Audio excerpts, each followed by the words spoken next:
Hi all, this is Steph Giordano with Human Services Research Institute, or HSRI.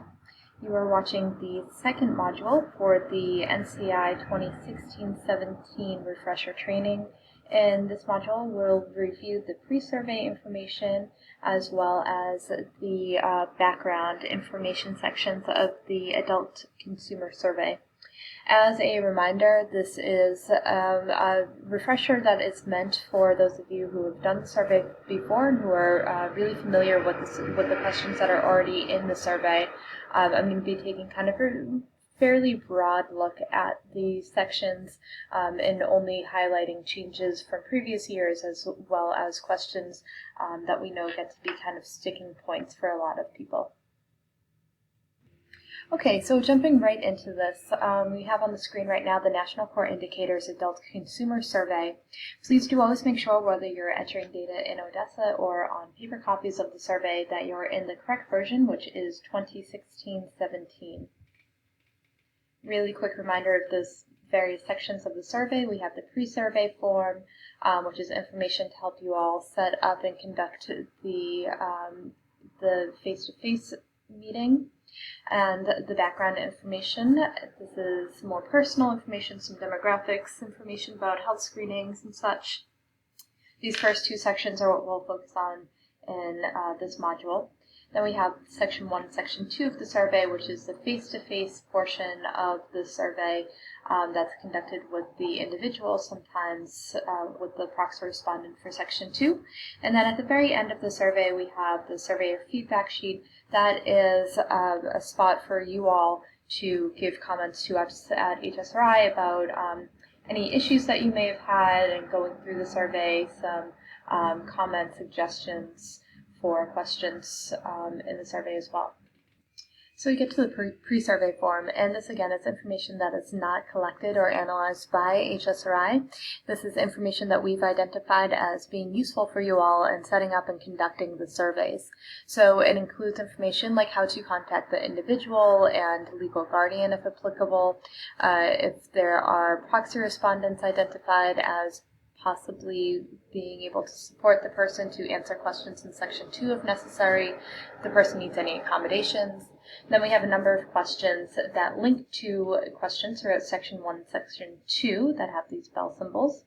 And those are questions that provide information like names and terms the person may better understand than some of the more service jargony language that we use throughout the survey. And so that will really help to make the meeting more of a conversation and better help the individual understand the questions that are being asked. Okay, so that was a really high-level review of the pre-survey form. We're now into the background information section. This is information that does get analyzed by HSRI. There are also a number of questions throughout this section that I will point out that are highlighted in yellow, and these are questions that are used for risk adjustment when we do our data analysis. And essentially what that means, it's a statistical measure to help make sure that when we make comparisons between states, that the comparisons that we're making are valid and based on significant differences that are happening in the states and not because there are demographic differences between the states. So as always, we start out the background information with that survey code. This is a unique code that will be provided to you from the state. Some of you may also be entering this region or county information. Then we get into these personal questions. So the zip code, which was added last year. We reformatted the date of birth slightly, so we only now ask about the month and year of birth, not the actual day. Gender, we include this other category for those who do not identify as either male or female, and this is or maybe a self-identified question if you're asking the individual. We have some questions about legal guardianship and the relationship the guardian has to the individual where applicable. We have some questions that were recently added about parenthood. Then we get to some questions about various diagnoses, starting with whether the person was diagnosed with an intellectual disability. If so, we find out what level of ID, and this is one of the first questions that are highlighted. Again, this is used for risk adjustment, so really, really important to get as accurate of information as possible. Typically, this is information that is collected from records. Question BI 14 and 15 have to do with the conditions noted in the person's record, and for both of these questions, again, we're looking for noted in the record, so formal diagnosed conditions. And do note here as well, we have this no, yes, and don't know response for each of the conditions we ask about. For each of these, we do need either a no, yes, or don't know checked off. In BI 15, again, those additional health conditions that the person may have in the records. We did add 2 additional conditions here, that is oral health or dental problems, as well as sleep apnea. We ask about primary language, preferred means of communication, and how the person typically gets around. Please do note here that this is a check 1, so how the person most frequently moves around. Then we have these questions about the person's health, and really these largely have to do with regular exams and some preventive screenings. So we have those questions about physical activity.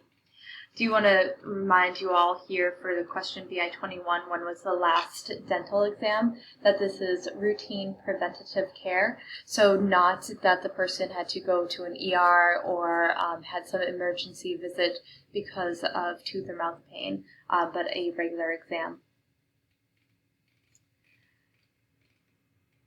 We still ask those questions about what the person's weight and height is. Again, we do know that this is information that can be sometimes difficult to get from the person. It can certainly be very sensitive here, but this is information that's really important. We use this to calculate BMI, which is an indicator of overall health within the states, but also may have some direct correlations to other items, including things like number of medications the person is taking.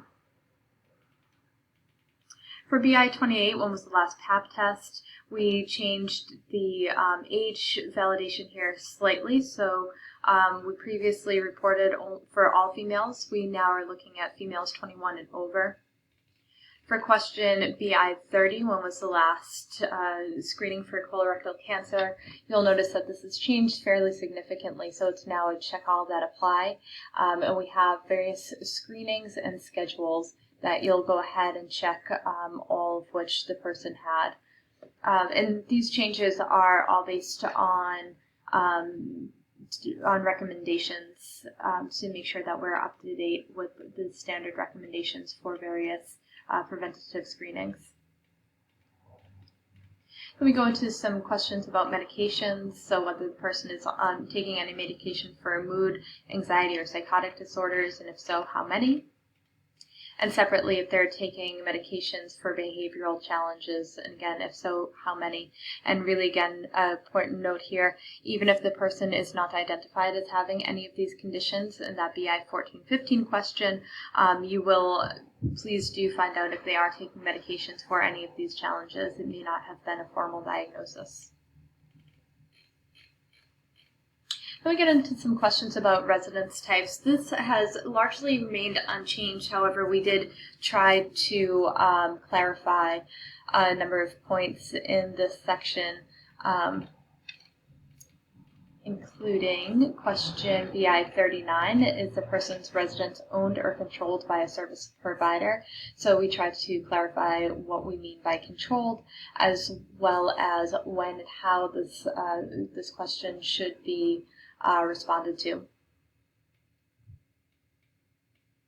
We ask whether certain congregate settings are publicly or privately operated.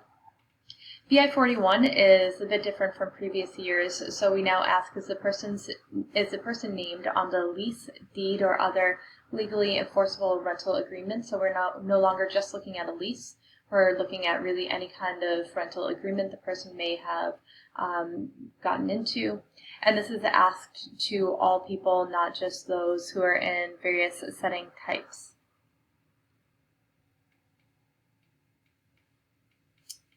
BI 43 is whether the person has ever lived longer than a year in an institutional setting. This is now a check all that applies. We have certain various setting types, as well as any other types the person may have lived in. This is, again, longer than a year, and we're looking for a continuous year, so not that over time the person has spent a few months here and there in various settings and that accumulates to more than a year. We're looking for one full continuous year. We ask about the type of support the person receives at home. And then we get into these questions about employment and other daily activities. This again is unchanged from last year. It is based on a typical 2-week period, so we don't want to capture if the person happened to be away on vacation perhaps or out sick and so did not take part in various activities the previous week or two, but typically what their 2 weeks look like. So I ask about paid individual job, as well as a paid small group job in a community-based setting. We started last year separating these two out because states are really interested in looking at these, knowing that a number of people have both types of employment. We also look at unpaid activities in a community-based setting. This can be things like volunteer work or skills training. Then we have paid work and unpaid work in facility-based setting. I want to make really clear here as well that people may be taking part in a number of these different types of jobs and activities. People may also be taking part in certain activities, particularly paid or unpaid work, as part of a facility-based activity. So a person may be in a day program which goes to unpaid activity, but as part of that day program, they spend 2 days a week doing a small group job in the community. And so those 2 days a week for, let's say it's 10 hours in the week, would get captured here under BI 46. So we do understand that it's really, really difficult here to and take some time to parse out those various activities, especially when they're all put under one roof. But it is really important to try and get at that distinction as much as possible. So following those questions about employment, we ask some additional follow-up about the type of paid work the person does if they are involved in paid community work. And then we ask some questions about supports and services the person may be receiving, and this is services and supports funded through the state or county agency. Like the questions about health conditions, we have that no, yes, and don't know for each of these services. We do want each of these checked off with one of those response types. BI 57 is the source of funding the person receives. This is a shortened list from previous years, so a little bit more general than what we've been asking in the past. We ask about whether the person is using self-directed supports. And then we have those final few questions, which are about behavioral supports needs, so the extent of need for self-injurious, disruptive, and destructive behavior, whether people need extensive, some, or no support at all for those various behaviors. And finally, we just want to know who provided information for the background information. Really what we're looking for here is what were the sources of this background information, and this is a check all that apply. So that takes us to the end of Module 2, which again was a really quick review of the pre-survey and background information. For a little bit more in-depth look at some of these questions, we do have an interviewer guide, which gives additional explanation and definitions for all of these questions. Thank you for listening. The next module will walk us through Section 1 of the Adult Consumer Survey.